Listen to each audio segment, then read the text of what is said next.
Deuxième phase, les églises antérieurement fréquentées. L'église catholique.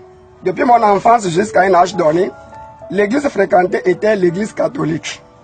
B. Mission chrétienne.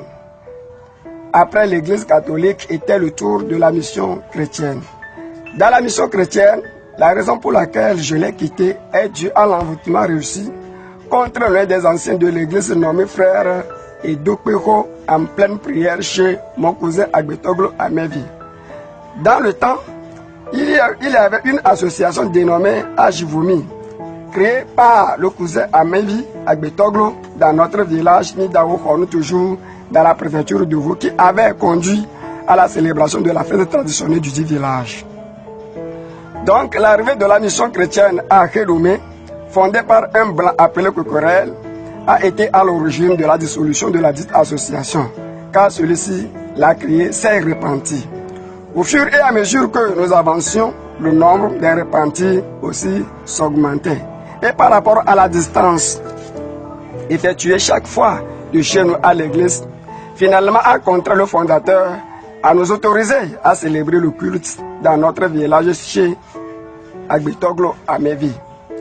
En pleine séance de prière dans une soirée, que le frère Edokpeho s'évanouit au moment où nous prions ardemment les yeux fermés. Il a été envoûté. La prière d'installation fut faite, mais sans effet. Maintenant, que faire en tant que chrétien? Quel argument a évoqué si les villageois se rendaient compte? La contrainte s'imposa donc à rester là jusqu'à ce que le village ne soit au lit, avant qu'ils ne soient conduits dans leur village Moussourko, encore chez un devin à Desso aux environs de 22 heures. Arrivé chez le devin à Desso, comme le frère Edo lui-même était jumeau, le simple fait que le devin le fit boire l'eau tirée de la cruche de jumeau que Kpeho Edo, l'un des responsables de l'église, s'est rétabli complètement vers minuit. Un croyant chrétien, victime d'un enchantement en pleine prière dans la maison de Dieu, et par la suite eut délivrance chez un devin. Mais où est notre Dieu? Où est Dieu que nous servons? C'est par là que ma foi dans cette église s'était complètement refroidie, occasionnant donc mon départ dans la mission chrétienne. La troisième phase qui traite les enseignements du prophète.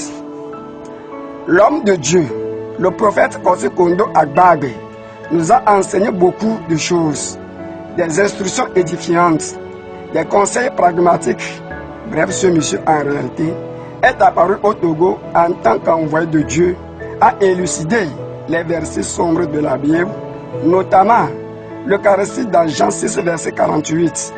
Le mari d'une seule femme, la lumière et la puissance de Dieu. Le Saint-Esprit, le mariage. La femme pasteur, Luc 11, verset 1 à 4. Jean 2, verset 13 à 16. Jean 6, verset 45. Marc 16, verset 14 à 18. Marc 10, verset 21 à 31. L'Exode 13, verset 21 à 22. Matthieu 8, verset 23 à 27. Luc 4, verset 1 à 13. Lévitique 10, verset 8. Et 1 Thessaloniciens 5, verset 17. Après tout, mon retour à Lomé. Au fil du temps, mon retour à Lomé s'imposa pour la poursuite de mes activités. Mais cela n'est pas synonyme de l'abandon de ma religion chrétienne. Chaque dimanche presque, je me déplaçais avec vélo pour suivre l'enseignement à Yokhonu. Tenant compte de la distance entre Lomé et Vougan, plus précisément à Yokhonu, dans la maison du prophète dont mon seul moyen de déplacement à l'époque était le vélo, obligeant mon déplacement à Lomé généralement le samedi soir pour pouvoir me reposer chez nous à Nidaokhonu avant d'aller à la messe le dimanche et repartir soit le dimanche après la messe ou le lendemain. Un jour, plus précisément encore un dimanche, après la messe, moi-même, je me suis dit que le dimanche suivant, je ne pourrais pas descendre sur l'enseignement pour des raisons personnelles. Après le culte, je pourrais repartir à Lomé. Au cours de la semaine, il y avait le décès de Womavi Koku dû à la désobéissance dans la maison de Dieu à Yokhonu dans la journée du samedi. Ce fut une épreuve émouvante qui poussa le prophète à déclarer ceci. Concernant le culte du dimanche, seuls ceux qui seront des élus de Dieu, ceux qui travailleront pour Dieu, seuls prendront part au culte de ce dimanche. C'était en 1993 où la communication par téléphone était rare. Étant à Lomé, où et chez qui aurais-je cette annonce du prophète? Nulle part. Mais le dimanche matin tôt, moi qui n'avais pas programmé aller à Yokhonou ce dimanche, déjà à 5 heures, je m'apprêtais, puis avec mon vélo, pour une destination à Yokhonou. Aux environs de 9 heures, je fus déjà arrivé à l'église et par coïncidence, le prophète qui voulait juste faire son entrée au temple, lui et moi, nous croisâmes au portail du temple face à face. « Oh Calice, tu es venu ?» me demanda-t-il. Mais avant de lui répondre, je lui suppliais d'abord de me faire désaltérer. « Ce matin déjà, qu'est-ce que tu as mangé ?» avant de demander à boire de l'eau, m'interrogeait-il. Humblement, je lui répondis. C'est ce matin même que j'ai quitté Alomé. Ébahi, lui-même que j'ai quitté Alomé et arrivé à Yokhonou à une telle heure, tout rebrouché chemin. Dans sa chambre, moi-même j'ai pris de l'eau et me satisfait avant qu'ensemble rejoignent les fidèles dans le temple. Après la prière, puisque ce dimanche-là même, la messe était singulière, on n'a fait que prier. Donc, ma présence ce matin lui confirme ou témoigne son annonce faite à la veille, puisque je n'étais pas au courant de rien. Personne ne m'a informé. Et de surcroît, je n'avais pas prévu participer à cette messe ce jour-là. C'est par là qu'il a demandé aux fidèles si quelqu'un se rappelait de la déclaration du samedi soir qu'il se prononce.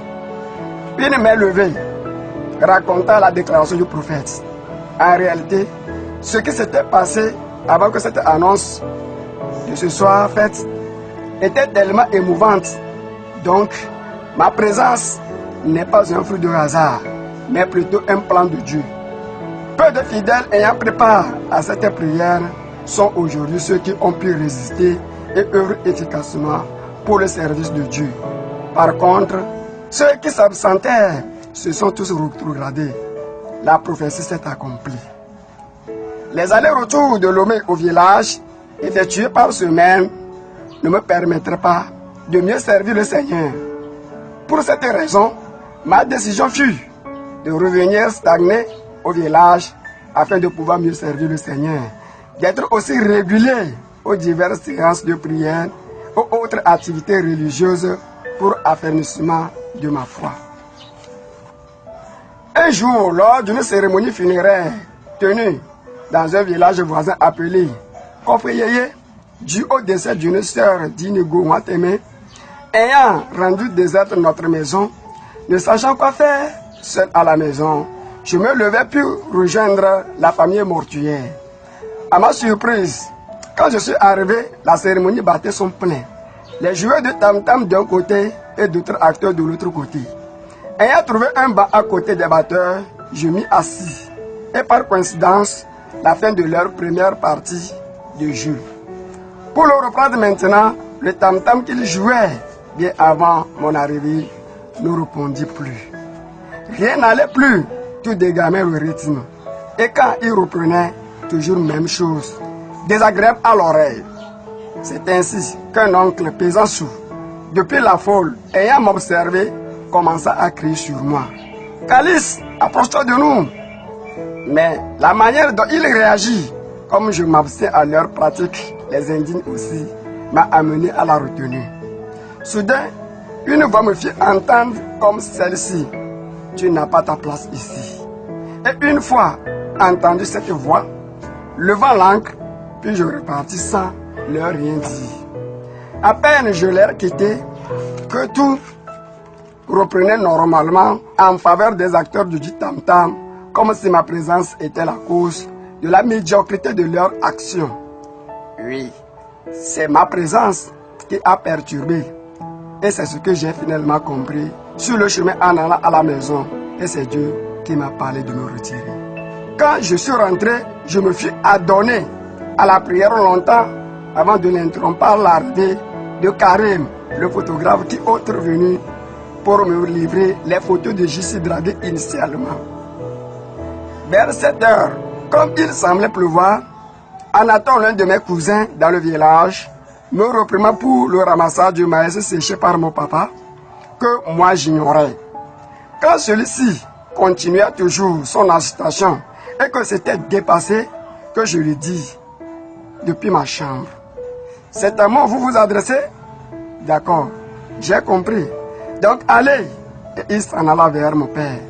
Ne sachant pas ce qu'il lui raconta, que mon père l'accompagna vers moi.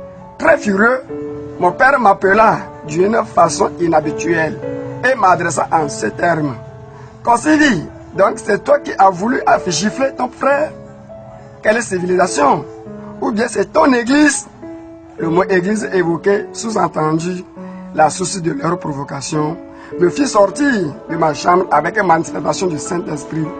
Le photographe qui tenait la porte empêchant l'entrée de mon père et le frère en question dans la chambre, une fois saisi son bras, légèrement qu'il céda et occasionna ma sortie.